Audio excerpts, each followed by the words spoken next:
Hello, and welcome to another episode of Trailer Hitch Podcast. Tonight, we'll be looking at the sweet, sweet trailers, including Dr. Sleep, The Current War, and even the one released today, Charlie's Angels. So join us as we go on this cinematic journey. I think I'm done. I can't handle this anymore. This is so upsetting. Just listening to this quiet. We were gonna do There's a bit. There's a million. Yeah, no. There's a million NPR podcasts that are very popular. Well, we're not one of them. we are not. No. We will need a little bit more pep in the step. Hey everyone, that was Joe Chitel joining us. Hello. Special guest from Happy Place Explorers. That's correct. YouTube channel. We're going to come together. We're going to talk about some great trailers. We're going to get Joe a cup of coffee, and it's going to be a blast. You can't haul your stuff without a trailer hitch. Trailer hitch.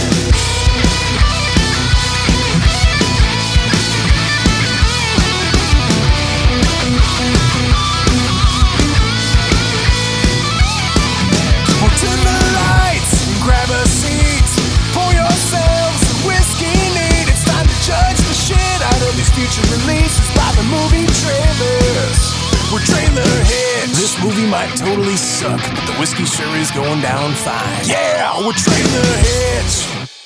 All jokes aside, honestly, I'm so much more relaxed having heard your version of our intro. I feel like I'm centered, and I feel like whatever my chakras are, those are in a good place. Yeah, we might commission you to do our intros every single episode. I know you're a busy guy, but or if you could just read to me. It's just very pleasant. This is very pleasant. I liked it. By the way, our podcast is Trailer Hitch. Hi, welcome to Trailer Hitch, everyone. I'm Kevin. And I'm James. And this is Joe Chitel joining us from Happy Place Explorers. Hi, Joe. Hello. So this is a trailer podcast. We talk about movie trailers. So here at Trailer Hitch, we rate movie trailers on a scale of need to see more, or never need to see. If James and I both give a trailer a need to see rating, we celebrate. Then we see the movie, report back to you guys on a segment called Trailer in the Rear View, in which we look at the trailer in retrospect and the movie too, and kind of compare and contrast them and see how the trailer set us up for the movie. Those are all things we do here. Yes. But that's not what Joe Chitel does for Happy Place Explorers. That's a good point. Joe. Hey, Joe,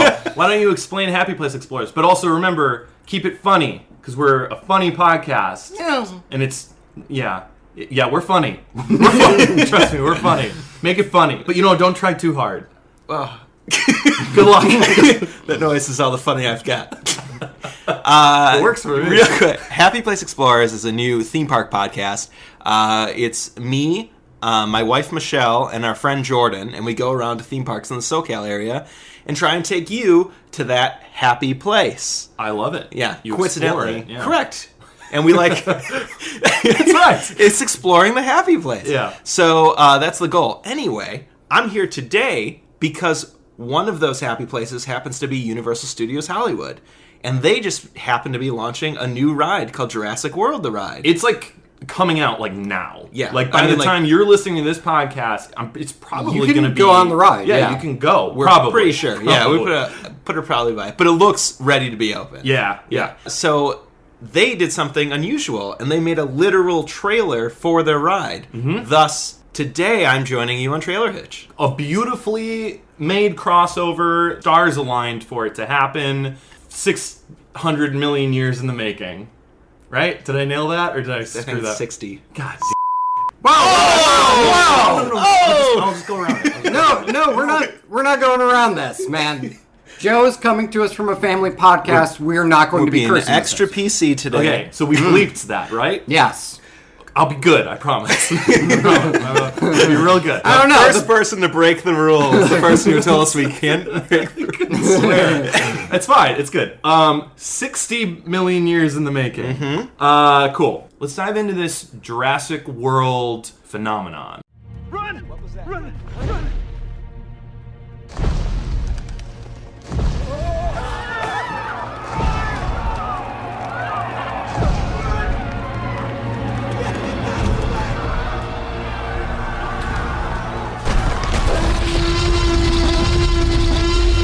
Introducing Jurassic World, the ride. Gentlemen, they do move in herds, but will they move to herds to this ride? That's what this trailer is trying to accomplish. Now let's talk about it. Did you just come up with that? More of that, Kevin.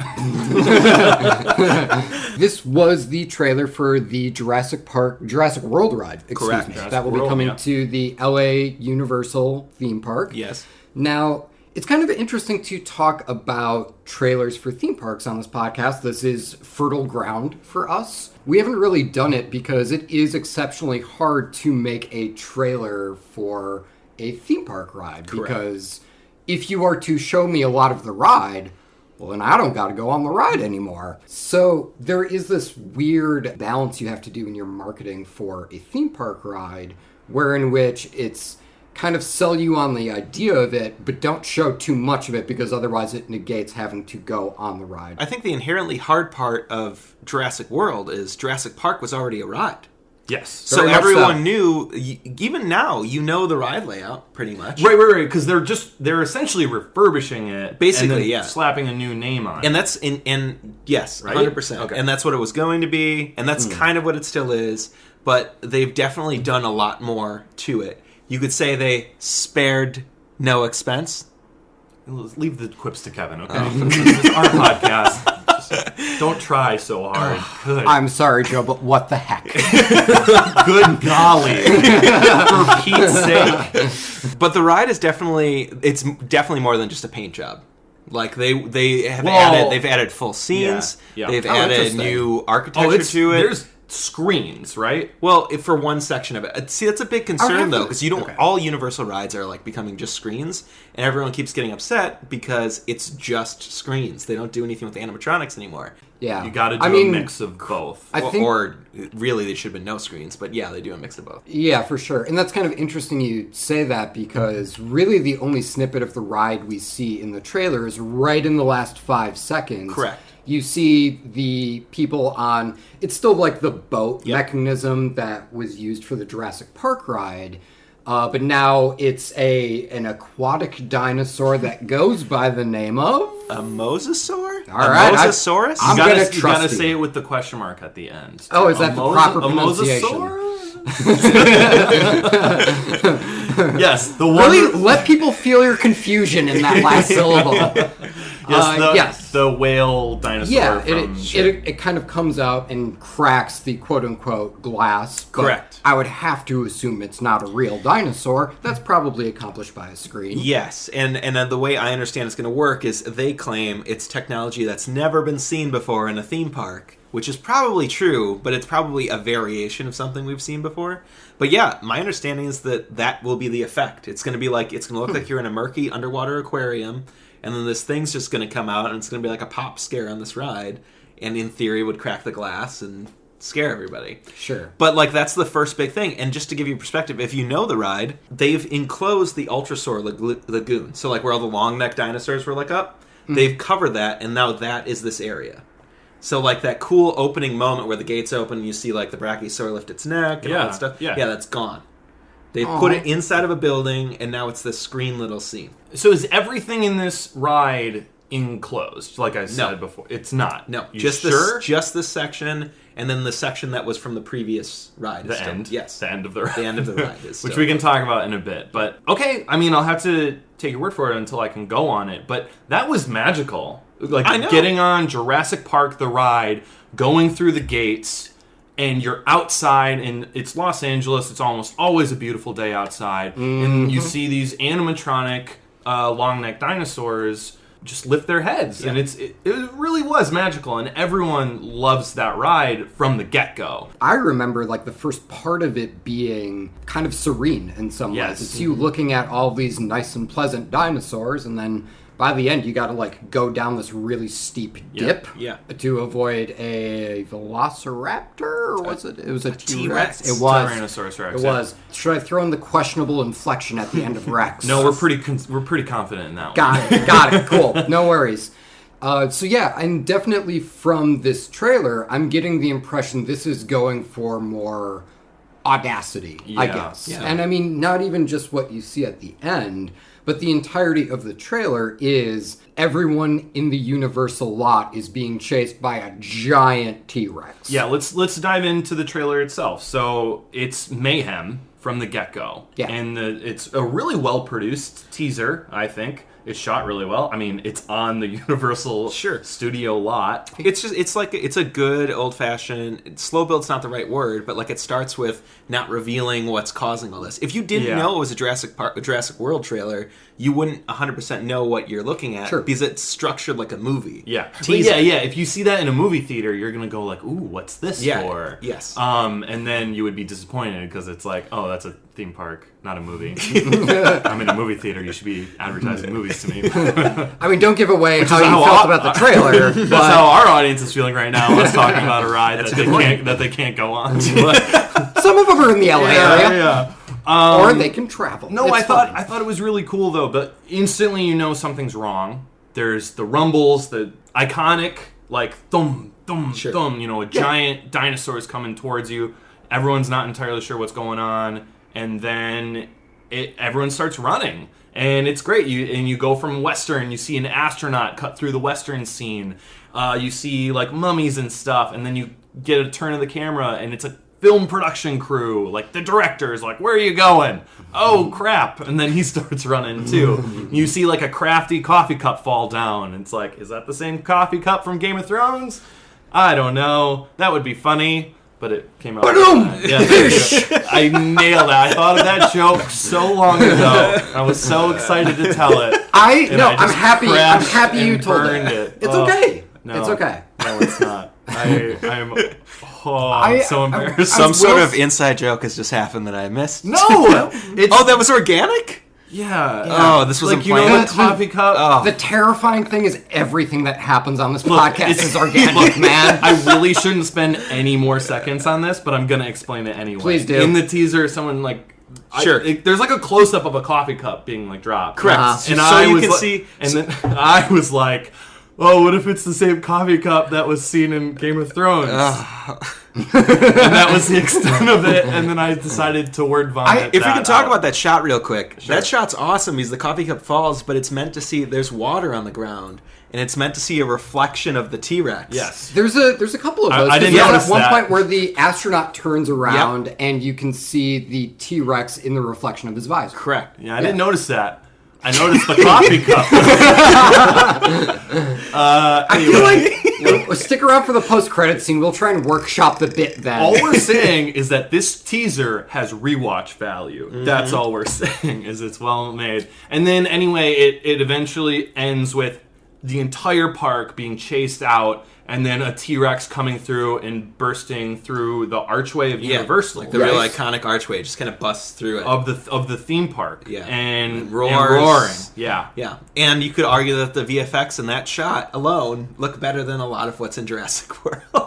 I haven't watched Jurassic World in a long time, so I'll leave that to you. We have talked so much crap about Colin Trevorrow on this podcast, and because I it's feel for like Jurassic Park fans and Star Wars fans alike can just like get together and trash talk it. It's so good. I thought this was a really effective teaser. I kind of I liked the little bit at the end with the water and the cracking of the glass. But I kind of would have liked a little bit more from the ride. That's a fair point. I honestly believe the real reason that they didn't show any more is because there wasn't much more to show. That's fair. I don't think there's a lot of new stuff in it, and they were already in a tight spot of not only not showing you too much that there won't be some surprises, but like literally that opening scene is what's going to start it all off, and I don't think they lose any traction by showing that. So I think they actively decided, oh, this is going to be different. This will be enough to pull people in. People like the Mosasaur scene from Jurassic World. And so, like, it's just enough to give you a taste of why you should go to it. So I think that's a fair point, because the teaser came out in April. Okay. So, like, it was a while ago that this teaser came out. So maybe they weren't completely ready to There's start a chance showing that stuff. that shot that's in the trailer isn't actually even filmed. Like, that's just... They filmed a boat going past a green screen. Yeah, that's true. There's legit a shot that is just a CGI screen that they put behind them. Probably, yeah. Because that construction was... I mean, it was underway, but not done by any means. Based on all that, would you say that the Jurassic World The Ride teaser would be a need to ride. What? I don't even know the No, other no, two. keep going. A need to ride. You got this. I remember the last one. What's the middle one? The middle one is need to see more. Oh. So need to ride more doesn't completely No, it fit, doesn't but I work. got faith in you. What you got? Need to ride. Okay. Yes, I got it. Need to ride. Need to hear more. Because it's going to be word of mouth that gets people going with this. There's not going to be another trailer for a Jurassic World ride. Or maybe there will be. Who knows? Maybe. If you know Universal, they're probably like, let's show all the scenes. They're all done now. Let's show them everything we got. People in the back. You really sold the excitement. That was good. So need to ride. Need to hear more. And you know the bottom one. So Never need to ride. Never need to ride. I was expecting something a little bit more creative, Nope, but fine. that is it. That's all we got. So I'll do Tiki Room instead. that's the different park. You're that upset by the ride. You're gonna leave Universal, get in your car, Drive all the way to going to Anaheim, and we're going to get in the line to Tiki Room. Get yourself a Dole Whip. You're that upset. That's the only way you're gonna recover. I mean, a butterbeer will help it. No, for you're me. leaving that park. Okay. That's the scale. I would say need to hear more. Need to hear more. Based on this teaser alone, Yeah. definitely need to hear more. I don't think there's a scenario where, regardless of what, they could have not put out a teaser and it still would have been a need to ride for me. Well, yeah, And I that's mean, you are- no, yeah. we talk about biases all the time. Sure. It's about your interests. Correct. If that's something that's that's my bag, man. That's my interest. It's always going to be a need. Like Star Wars is always going to be a need to see it for me. It doesn't matter how bad the trailer was. You're totally right, though. There are biases with everything. And yeah, I know, your interests, Joe, happen to be theme parks. James, And Jurassic your interests- Park. And Jurassic Park. Yeah, it's Dinosaurs a double in hitter for general. me, which is why it goes the way it goes. Absolutely, Yeah. man. James's interests happen to be more in, the Star Wars area. And for me, it's Stanley Kubrick, which, speaking of... The next trailer that we're going to be talking about, which is not for a theme park ride, but for an actual movie, Yes. is based on the Shining property, and it is Dr. Sleep. You're magic. Like me.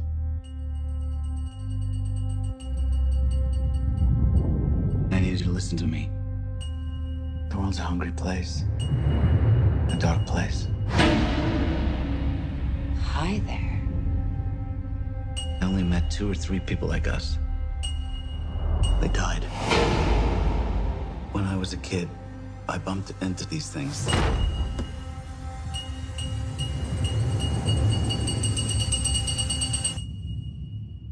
I don't know about magic.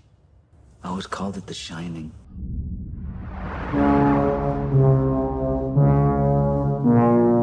Alright, this trailer came out a few weeks ago, so we're sorry we slept on it. This is Dr. Sleep. This is directed by Mike Flanagan. Out of the park. Knocked it out of the park, Kevin. Fantastic. Also written by Mike Flanagan, who, for fans of the Netflix series The Haunting of Hill House, he was the showrunner, writer, primary director for that series. He gets horror. This is starring Rebecca Ferguson, Ewan McGregor, Jacob Tremblay. Our random shout out, because we here at Trailer Hitch, in case you don't know, Joe, we like to shout out random cast and crew members because the top billed people tend to hog all of the credit. Oh, cool. So tonight we are going to shout out JT Blair, who played the middle school student. Hey, JT, good job, bud. You're in a movie. That's nice. Yeah, That's it is nice. you guys do that. I like it too. All right, so this is Dr. Sleep. What is going on here? So we start with a very pleasant message saying hello. If we're talking about wholesome things, we're starting off on the right foot. Ewan McGregor comes into his room. He sees this message, which appears to be written in chalk on his wall. Doesn't think it's that wholesome. He seems a bit perturbed by it. Comes in the next day. Now it says morning. It says school at some point too, Well, doesn't he it? Oh, ends up writes. approaching and writes school. But- Ghost is not a fan of that because the wall shudders and cracks and what appears on the wall, but the infamous red rum message that Danny Torrance was so notoriously would scribble into everything in The Shining, Right. the Stanley Kubrick So film. that is your indication that this is a sequel to the movie The Shining. Correct. Or at this point, just a tie-in. We don't know it's really anything. Yeah, for sure. Other than a tie-in. And as we get further into it, we do come to find that Ewan McGregor is playing in an adult version of Danny Torrance. So Jack Nicholson's son So this is a cinematic sequel. Yes, it's a cinematic sequel. Because, Big, distinction to make. Yes, because the hotel is still up in this movie. Yeah, the Overlook Hotel is still up. In the book, that explodes. So, can't be from the book. Did you read The Shining? I had a friend explain the differences to me, which I feel like is just as good. Yeah. I mean, blowing up the hotel is probably like a big one. Yeah. I definitely didn't know that one. I mean, the fact that it shows footage from Stanley Kubrick's The Shining. It's a good nudge in that direction, Yeah. Yeah. So we do get a lot of visual callbacks. We get room 237. We get the twins. We get the woman in the bathtub. Yeah. We get the door that Jack Torrance axes his way through right at the end of the trailer. But Danny Torrance's face through it this time. Yes, indicating that he may be the one now going mad, which, all right, makes sense. He didn't look too insane in that shot, but we'll see. That depends on what's on the other side of that door, am I right? There is another element at play. We do have Danny Torrance talking to a child who seems to have the Shining. There also appears to be a cult of some sort who don't like the folk with the Shining and are doing everything they can to... And have glowy eyes. Yes, and at one point it appears as if someone is sucking a soul out of another person. Yeah, there's some sucking going on there. Par for the course, Stephen King. Yeah. Okay. That's fair. So that's what we have from a plot standpoint. Yeah. Now, in terms of like the trailer itself, what am I thinking? What am I feeling? As of right now, I am interested in this. The cinematography behind this, I especially liked. There's one point where Ewan McGregor slides on his bedroom floor through the red rum wall, and the camera kind of pans with us, so that way it gives the impression that the entire room is gravity shifted. Yes, exactly. That I thought was really great. I think there are some really eye-catching compositions. It's really brief, but there's a shot of one of these cultists with a syringe behind her back, and it really stood out to me of kind of letting us see the threat of this cult without getting too heavy into hearing what BS that woman happens to be spewing. Yeah, we don't need to know. She's got a syringe. Yeah, they don't dive a whole lot into the details of the threat of this movie. But the visuals, I think, are effective of showing us that they look visually interesting. Sure. And they're mysterious. And I'm interested to know more about them. Joe, what did you think? I liked it a lot. I think it definitely plays... You already said it, but it's more of a nostalgia factor, though. I don't think there's very much. If The Shining didn't exist... We'll get into that. Yes. Yeah, if The Shining didn't exist, I don't know how intrigued I would necessarily be in this trailer. Yeah. And I think especially showing us shots from The Shining plays, I think, a little bit too heavily into that hand. Sure. I think if we had a shot, if you just gave me the blood coming out of the elevators, I would have went, that's real neat. But then we also get Danny Torrance as a child. Mm-hmm. You know, there are several... I would have cut out a few of them. Really? Yeah. See, for me, this adds... this is the guarantee to get me interested. Really? Yeah. See, I would have been... I'm excited that there's more to... the story that I like more to the lore of The Shining. That there's something else. I mean, like, it goes back to what you said, where I guess in the book the house blows up, but if the hotel still existed, it's kind of cool that it's just decaying there. And like for Danny to go back there, we assume he's never been back. We don't know, but that whole story is really interesting to me. But it's only because it's actually a sandals resort now. It's filled with tourists. This is really awkward for everybody. Honestly, why this guy? Honestly, are you here to fix the door? I watched The Shining really late in life, and I love it. Yeah, absolutely. But one of the most unexplored things in the movie, because I haven't read the book, I haven't seen the TV Stephen King directed version of The Shining. Oh, it's a rough one. Yeah. So the most unexplored thing in that movie is Danny Torrance's abilities. Sure. Which is the name of the movie, The Shining. And the movie's more focused on Jack Torrance losing his mind and isolation and all that kind of themes and stuff like that. The Danny stuff, I feel like, is a cool, thing that's happening along with that, but it's going to be cool to explore it in this movie, I think. Yeah. I love the nostalgic thing. I wouldn't like take it all out. I didn't need the shot of the twins down the hall or the bathtub. I don't know how much you dive into fun facts for this trailers and stuff, but I don't know, because I was really into this trailer, and so after it was done, I was like, that was cool, and then I was reading an article on it, and I thought it was interesting that, did you know that there's only actually one shot from The Shining in that trailer? Yes, I did know that, actually. You guys suck! Why don't you let me lead on with that very long explanation? I'm so sorry. It's the blood coming out of the elevator shot. Yeah. They recreated everything else, which leads you to believe that those will probably be more important to the story. There'll be flashbacks, not just flashbacks. Why recreate it? If it's flashbacks, you can use the old footage. If you're recreating it, that means that it's going to be important at some point in the film. So that's what I'm getting at. All that nostalgia stuff is cool, but there's no reason to reshoot that unless you're going to use it in a way for the story. Yes, I think that's fair. Maybe I would have used different types of shots then that make it stand out as this is a new shot that you haven't seen before. Maybe they don't want that out there yet, though. Maybe they want you to think I can totally understand I can totally understand James's point, though. I think there is a fair amount of recreation at play, and given that Mike Flanagan especially has a pretty distinct visual style, it is sort of a bummer to see that kind of being completely eaten away by recreating aspects of The Shining. And I think at the end of the day, would I like to see someone recreate The Shining? I guess I'd prefer to just watch The Shining again if that's what I'm going to be getting. But at the same time, I totally understand where you're coming from, but ultimately I kind of am more erring on where James is coming from in this particular case. I like the shots. And like you said, maybe they don't want people to know that we reshot this yet. Maybe we want them to think this is footage from The Shining. Then why reveal that detail? That's a good point. You knew about it, I knew about it, Kevin he said knew about it. He said it in an interview. Yeah, I don't know. It's just kind of strange. If you wanted people to know, then do a different shot. Be like, that was the twins, but I've definitely never seen a shot like that with the twins. I don't know. You know what I mean? Something like that. I see what you're saying, but it doesn't.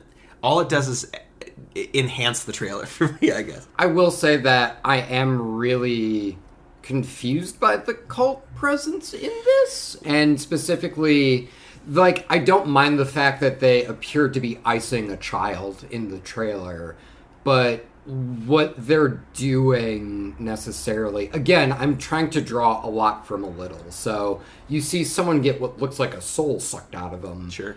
I'm anticipating this group is trying to harness The Shining in some way. But that said, as of right now, Danny Torrance's character doesn't really seem to have a goal other than deal with all of the wacky crap he has to deal with because he has The Shining. Sure. And I'm curious to see, what is he trying to do? Or if he does have a goal other than just ward off the next potential blow. Mm-hmm. And if it is just, I'm reacting to all the crazy stuff that's happening, that'd be kind of a bummer. I think that's a fair criticism.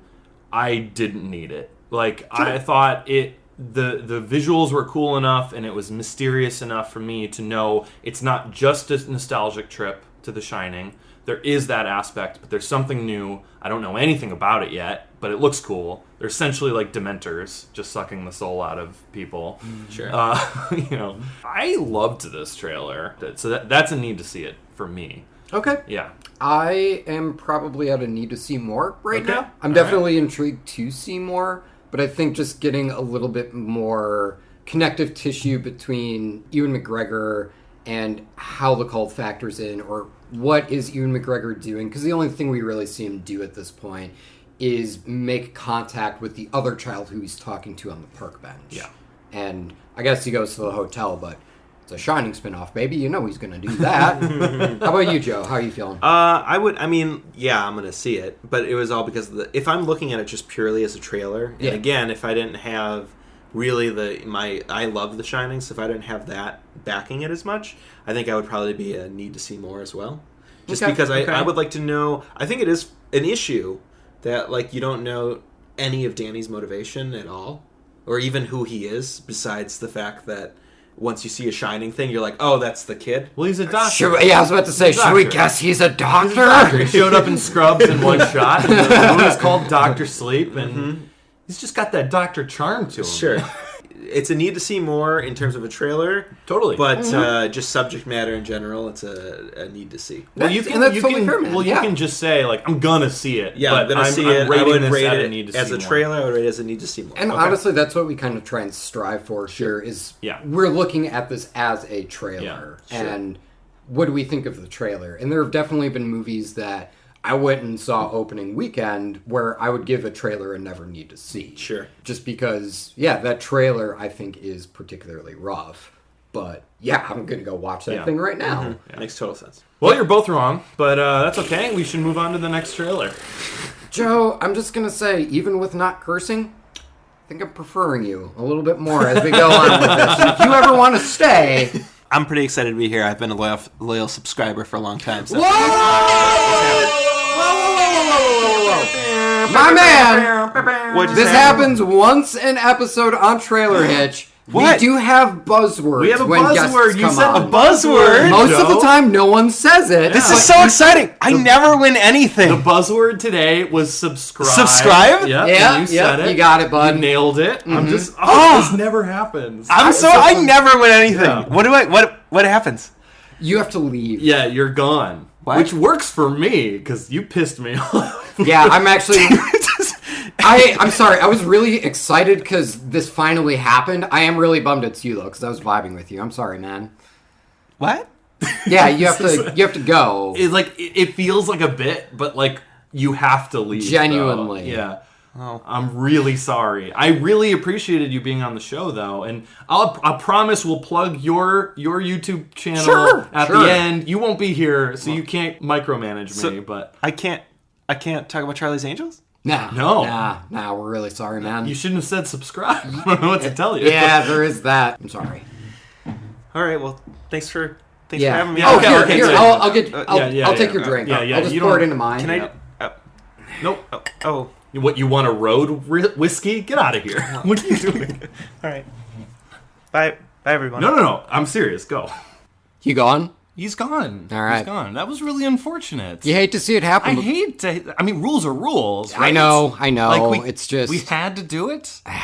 We probably should have told him that was a rule before we started. I mean, we came up with the rule, so I guess we're really the only ones enforcing it. But I don't know what to tell you, man. We should probably rethink this. Yeah, no, that was... I mean, he's already gone. Listen, so what are you going to do? We apologize to the listeners for all that conflict you heard, but that is as good a lead-in as any to the current war, which is the next trailer we're going to be talking about. Here. Cheers. Cheers. Thank you for cheersing me. I'm drinking his whiskey as well, so I gotta get this down. Our future's not going to be paved with bricks, but with copper. I have the better system. Westinghouse Electric shall endure. A city of light. I built it already in my imagination, and it is perfect. There is a possibility you'll be putting in jeopardy the lives of 28 million people. Tonight, things could change. Should we go for a ride? 3, 2, 1. You've been thunderstruck. But have we been thunderstruck? This is the current war. We're about to find that out. This is directed by Alfonso Gomez-Rejon, written by Michael Mitnick. This is starring Tom Holland, Benedict Cumberbatch, Nicholas Hoult, Catherine Waterston, Michael Shannon. Our random shout out is going to go to Dave Clements, who was an electrician. Hey, Dave, good job, buddy. You lit the movie. You know, no matter who you said just then, I'm going to be like, you know what, Kevin, you should have gone with the electrician. But you did it anyway. You gotta go with what's thematically apt. Very, very good. Very well done. Yes, indeed. All right, so this is the current war. This is about America's, and I guess really when you think about the world's fight to get electricity. Yes. And, you know, it's something that we take for granted. Electricity is how we are making this podcast happen right now. Yeah. It's how we're able to see each other right now, James, because it is night as we're recording this. But you don't really come to think what it took to make that happen in this biopic is kind of giving us the inside scoop on that. Yes. It appears as if it was a pretty fraught process to get this all to happen. I mean, right literally here. anything that Thomas Edison was involved in was probably a fraught process. Yeah. As it were. Yeah. And that Tesla guy seems a bit wound up, but we're getting into it right now. So yes, we focus on Thomas Edison, who definitely had, I think, as far as this trailer is concerned, all of the press behind him. He was the one that was really letting it all hang out, as it were, by saying, look at me, this is what I'm doing, I am revolutionizing everything, hope you brought your checkbook. Yeah. Like, he's an inventor, but he's also his own frontman. Like, yes. he's his own, like, spokesperson. Mm-hmm. He's the face of his He is Chuck own D thing. and Flava Flav. That's correct. Yeah. He knows how to sell the stuff that he can make. And that goes a long way, especially in, like, American capitalism as far back as, memory serves. Yeah. So I like how you said memory serves so we wouldn't have to look anything up. I appreciate that. Thank you. I know how to keep stuff vague. I've been doing it all my life. Now, as long as we're talking about our Chuck D's and our Flavor Flavs, we also have Chuck D in Tesla, who is purely just Chuck D. He's the behind-the-scenes guy. Like, not even the behind the scenes. He's the ideas guy. He's the one with, like, the big grand vision. Yeah. He is not going to run up to you with a big clock around his neck. He is just there to... As Edison does. He is there to just revolutionize everything. Yeah. And doesn't have patience for, like, talking with press or trying to, like, schmooze with people. No, he's prickly in a lot of ways. We also have Michael Shannon's character, whose name I don't remember because that's... Is it George Westinghouse? Westinghouse, yes. Well, I know it's Westinghouse. I can't remember his first name, but but Westinghouse. I mean, clearly, if we can't remember his name, if we're talking Chuck D and Flava Flav, this is the person who did publicity on Fear of a Black Planet. Like the behind the scenes guy for Public Enemy is who Westinghouse is. What I'm trying to get at is this dude's probably not winning the war. Yeah. If we don't know his name. Public Enemy's references goes as far as Flavor of Love for me. Oh, yeah. Great show. Great show. Very underrated. Thank you. Yeah. That's all I got for that. So all right, cool. We're moving on. Yeah. So, we have these three men kind of duking it out. Once again, Westinghouse probably not going to make it far. It's mostly we're seeing Edison and Tesla trading capitalistic blows, I suppose. And Tom Holland commenting on it. Yeah, what he's doing there. I don't know who he plays. It doesn't specify in the trailer. And I also was, just with the way the trailer was cut, I was definitely losing track of who he was commenting to in certain points. You never get a reverse angle of who he's talking to. Yeah, I think that at one point I was able to squint long enough to see, okay, he was talking to Tesla there, but he's also introduced, I think, directly after we see Westinghouse. So there's another part of me that's thinking, is that also the guy? Maybe, no, that's not the company that Tesla gets fired from, because he gets fired by a bald gentleman. So there's a lot of question marks there. Westinghouse is the only person who seems to have anyone in his life that isn't a light bulb. He has what appears to be a wife. That relationship is just hinted at through visuals in this trailer. I didn't even grasp onto that one. Otherwise, I think the vibe that they're kind of hoping for is Social Network, but for a biopic. Yes. Well, that's a period biopic. That's a vibe I got. And, kudos to them for not doing, like, a children's choir singing Radiohead? Yeah, definitely. So there's a lot of visual panache with this trailer. Yeah, it's, I'm going to steal this from Joe, our friend Joe, who had to leave. Dearly departed. For sad reasons. He did have some ideas that he wanted to talk about with this trailer. It's a shame he couldn't stick around. But what he said, he did say the buzzword, though. But what he said was, this looks better than it has any right to. And I think that there's some truth to that. I think there is some truth. It's visually cool. I think it is more Edison than Tesla, would be my impression. Oh, yeah. This movie's very much its own hype man. It's trying to sell you on, look at this weird and wacky angle we're shooting this at. That's what this trailer is shoving at you. And I will admit, that the first time I watched this, I went, wow, yeah, no, like, this definitely looks intriguing. And then I watched it a second time, and in terms of, I think, what we kind of tag biopics on, really the visuals are the only thing that's setting it apart right now from, I think, those other... Which is a good step. It's a good step, And yeah. honestly, performances are really solid, too. I love Michael Shannon. Yeah. I think he's a phenomenal actor. And Nicholas Hoult has he started in Fury Road and went, okay, I'll take every job in Hollywood right now. Let's go. Freaking Tolkien, man. Tolkien. He's the Beast in X-Men. Yep. He's a busy actor. And then... He's always good, too. And then Benedict Cumberbatch. I'm just a big fan of his work. He's played a couple of smart guys. Yeah, for sure. I think Tom Holland's the only one who just feels off in this trailer. I will say, I think it wouldn't bother me as much if I got more out of his character in this trailer. Yeah, if I had really more context just like the for who 2 he or is. 3 lines. To stick with the Public Enemy thing and just nail that Sure, metaphor just to to the ground. confuse me one more time. This isn't even someone who worked with Public Enemy or was in Public Enemy. Thomas Holland just seems to be someone who's sitting off on the side saying, that's a rap song. It's like, well, yeah, I know, but... I liked how you called him Thomas Holland. That might be my favorite I just wanted... part. it was the mutton chops. Yeah, it threw everything yeah. off. But really, when it comes down to brass tacks, aside from the general... this is what I'm trying to do, and this is how I'm trying to accomplish it, and this is the smear campaign I'm going to run. Really, the only moment where I felt like I had something really clear out of just Tesla's character was the ending button. It was the bit where him and Tom Holland are playing pool with each other. Was he with Tom Holland? Yeah. Then? Yeah. Okay, see, my vision wasn't drawn to him, but Sure. whatever. Okay. But yeah, he says the line, I'm an inventor, I make my life easier for idiots, or something akin to that. Definitely showing an inflated ego and sense of self-importance. At the same time, that was really the only time I saw something that wasn't directly in service to a plot, necessarily. Well, there was one bit for Tesla, and it's not him saying it, it's the other guy. Made me roll my eyes so hard, which was the guy just saying to him, there's never going to be anything named Tesla again. And I was just like, ugh, gosh. Look, I wasn't there, but no one in history has ever said that to Nikola Tesla. Nikola Tesla, something like that? Nick.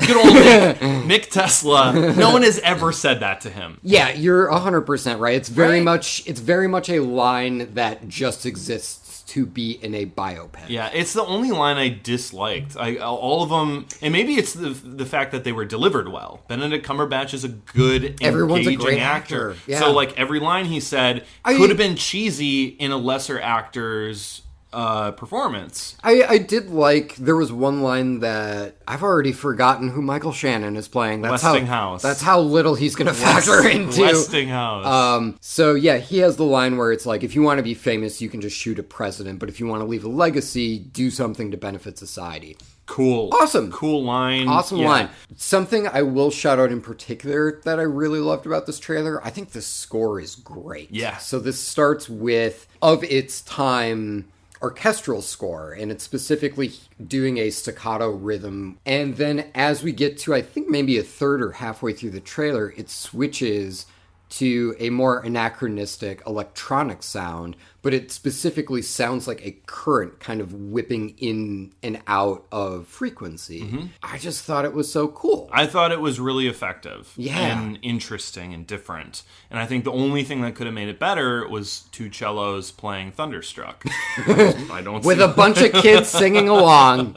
I agree. Yeah. I agree. What'd you think of the trailer? Overall, I'd give this a need to see more. I think there are things about this that really do work. However, I do think that some of that editing does get chaotic toward the middle. And again, we're losing a lot of what Tom Holland is doing here. Thomas Holland is talking to. Thank you. Yeah, no, there is a lot of that. And chaotic editing and having a hard time understanding like the spatial continuity of stuff. Spatial continuity is all over the place. And it's like I understand if you're doing a montage, but you need to make it clear that it's a montagey moment. Otherwise, you just get a little lost. There was that in this trailer, and that's why it's a need to see more for me as well. Okay. So there you go. That's what we got for that one. That's enough of the current war. We'll say goodnight to that, James, and we'll say good morning, angels, to Charlie's Angels. You have a new client? Who is she? I can't sleep at night. I'm the lead programmer on a product that can revolutionize the power industry. But there is a possibility it can be weaponized. Elena, we need to go. Now! You're not a waitress? No, I'm Jane. Oh. We miss you, Lucy Liu. This is the new Charlie's Angels, starring Ella Balinska, Naomi Scott, Kristen Stewart, Elizabeth Banks, Sir Patrick Stewart. Sir Patrick Stewart. Stewart. Let it go. This is directed by Elizabeth Banks. Our random shout out is Samantha Hunter Ogan, who is the Charlie's Angels recruit. Hey, Samantha, good job, bud. You're in a movie. That's great. We start with Kristen Stewart beating up a fellow who has been embezzling money from humanitarian causes. Eagle-eyed viewers will watch this cold open and say, wait a second, there's only 2. If I recall correctly, there are 3 angels. What's going on here? We then go to a random cafe where a woman is saying that she's working on this new piece of technology that she thinks will be really beneficial to humanity, but the issue is she thinks it can be weaponized. The bad guys want it. And it turns out those bad guys, right in that cafe, baby. Yeah. And that's when one of the angels, I didn't see Kristen Stewart in that scene, one of the angels rescues her. Look, we talked about it in the previous review for Current War. The spatial continuity of that part of this trailer was a little confusing to me. Mm-hmm. I think I watched this trailer 3 times, and only the 3rd time was I fully grasping, oh, there was a bad guy in that same scene. It's just there's close-ups on everyone. There's no, establishing shot, so it was a little hard for me to understand what was happening there. There's an establishing shot of the cafe right at the very beginning, but again, this trailer is cut incredibly quickly. It's very fast. For anyone who hasn't seen this trailer, the best way I can put it is, you know how typically trailers will kind of start slower and then the editing kind of gets crazier. There's a montage section as it builds to a climax.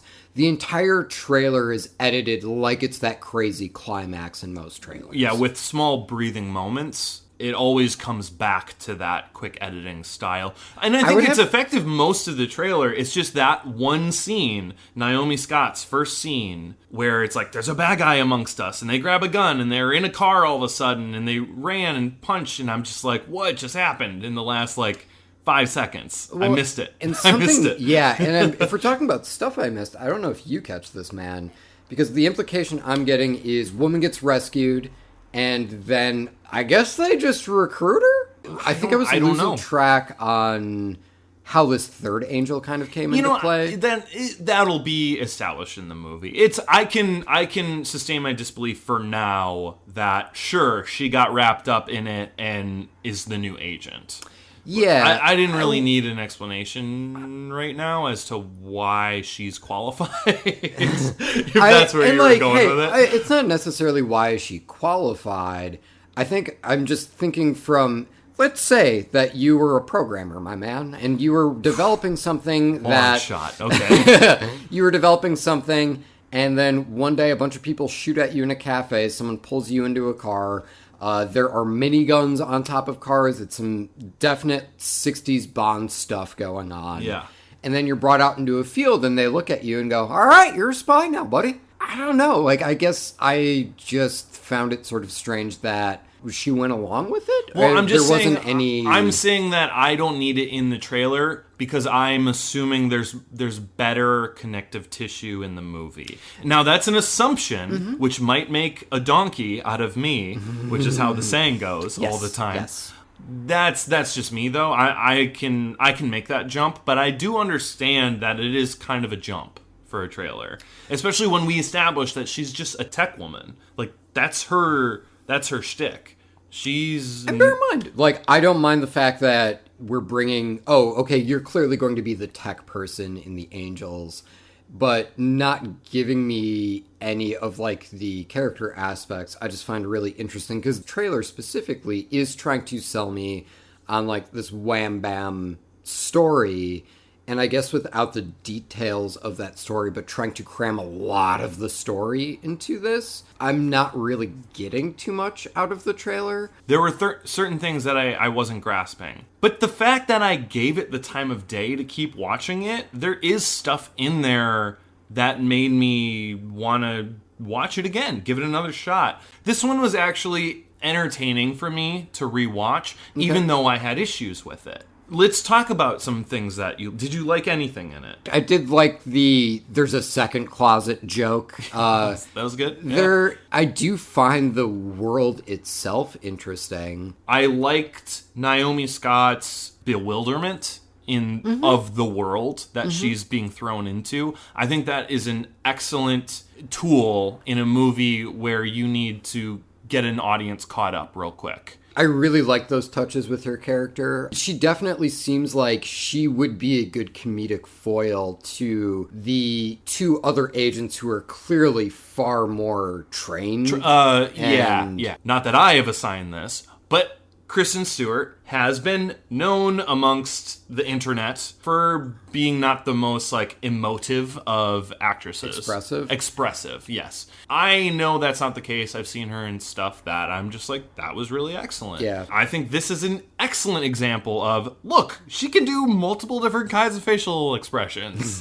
Sure. She does a lot in this. Yeah. I think she's really good in this. I think... No, I definitely believe that her character relishes what she's doing without trying to make a big deal of the fact that she loves what she's doing. Yeah. Like, she plays it very cool. Ella Balinska is also, like, really engaging, too, and fun to watch. And then I liked the pink outline that popped around them when they hit that pose, and then it went to the title card, Charlie's Angels. Felt a little retro, because this is a 1970s television show that this originated from. I liked it, man. I liked it. I thought the music was fitting. Didn't blow me away, but it also... Yeah, started with Janelle Monáe, and then I think it went into whatever the new Charlie's Angels single. Yeah, and I liked this. I had issues with it, but I liked it. Yeah, I was definitely more on it generally. I think especially not establishing an actual threat for the Angels to be fighting against. Yeah, not at all. No, yeah, it seems like that guy in the very beginning seems like a real low bar that they're going to clear really early. And bear in mind, I see them doing stuff. I definitely see them. There is a minigun attached to a car at one point. I know they'll have things to do in the movie that other than just teaching the new Angel what the haps is. Yeah. But at the same time... Yeah, I mean, like, even just the faintest hint of that in the trailer, I think would have been nice. To steal from Joe, I felt the same about this as I did about Current War, where it's like, this looks better than I feel like it has a right to for me, what my interests are. And I'm like, this is something, I've never seen a Charlie's Angels movie in my life. I've never watched a Charlie's Angels episode from the 1970s in my life. I just don't know much about Charlie's Angels. It's never really been my interest. This interested me more than any other thing that has been Charlie's Angels before. And I think that's a positive. It's a need to see more, but it is positive for me. Yeah, I would say that I'm at a never need to see right now, just based off of this trailer. Definitely with how chaotic the editing felt to me. Not really giving me... One moment for sure for me. Not giving me any sort of a threat, and then I think not letting characters breathe enough. Yeah. We are going to actually take off. This is the end of the episode. So though we did kick Joe off of the podcast, we would like to thank Joe Chitel of Happy Place Explorers. We're never going to live that down, yeah. And you can find their work on YouTube. So if you just search Happy Place Explorers, you'll be able to find a lot of great content on there. They have so much content, and it's excellent, you guys. Like, if you need to know anything about theme parks at all, like, they're the YouTube channel to check out. They know what they're talking about. And while you are checking them out, you can also check us out on YouTube, because all of our content is available on there too. Just search Trailer Hitch Podcast. You can find us there. Otherwise, you can find us on Facebook. If you just search Trailer Hitch Podcast into Facebook, you should find us. Otherwise, if you wanted to tweet at us, you can do that at Trailer Hitch Pod. If you wanted to send us an Instagram post, you can do that at Trailer Hitch Podcast. Otherwise, you can email us as well. You can do that at trailerhitchmailbox@gmail.com, which, speaking of all of these different social medias, we would like to thank Jenny Hawks, our social media and bad movie correspondent. Endlessly thank you. For all of her hard work. We would also like to thank Rachel Ashley for the amazing cover art that you see. You can find her work at Mighty Creations on Instagram. We would also like to thank Danny Schmitz for the amazing intro song that you hear at the beginning. You can also listen to his work with his band Lost in a Name. I would also like to thank and shout out Casey Clowers for the amazing outro, which you'll hear in a moment. And be sure to listen to us on Stitcher if you are an Android user, or you can find us on iTunes. Please like us, please comment, please rate us, please subscribe to us, please. No, oh no! You hit the buzzword, Kevin. Wait, that means that we're kicked off too, doesn't it? It does technically, but just give us a couple more seconds. You can't mount holy sails without a sailor stitch, and you can't haul your stuff without a trailer hitch.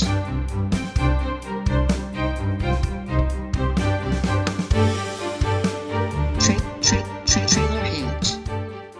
All right, no man, I want to make this joke happen. Because it clearly was on the front of your mind, the Starbucks cup with the Jurassic World. I know what ride. you're talking about. So I tried to block it from my memory. No, it was dude, so embarrassing in the moment. No, it's Both not of you embarrassing. looked at me like I had a raccoon on my head or something. It was embarrassing. I guess I was waiting for the next bit. That's why it was embarrassing, Kevin. There was no next bit. But that's what we're here for. There was no that's what next we're here level. for. James. There was no next. James. We're creative partners. Let's try and create something. Okay. All right. So there's a Starbucks cup that falls. So you could say that the T-Rex is doing what the directors of Game of Thrones should have done and gotten the coffee cup out of the shot. Yes. Right. Or given the coffee to the T-Rex, Snickers style. And he would have been like, you know what, T-Rex, you look a little cranky. How about a latte? And he goes, oh, that's good stuff. And then he turns into Barney. Oh my God. See? That's why we workshop stuff. That's good. That was so stupid. I wish Joe was here. No, absolutely not. I love it.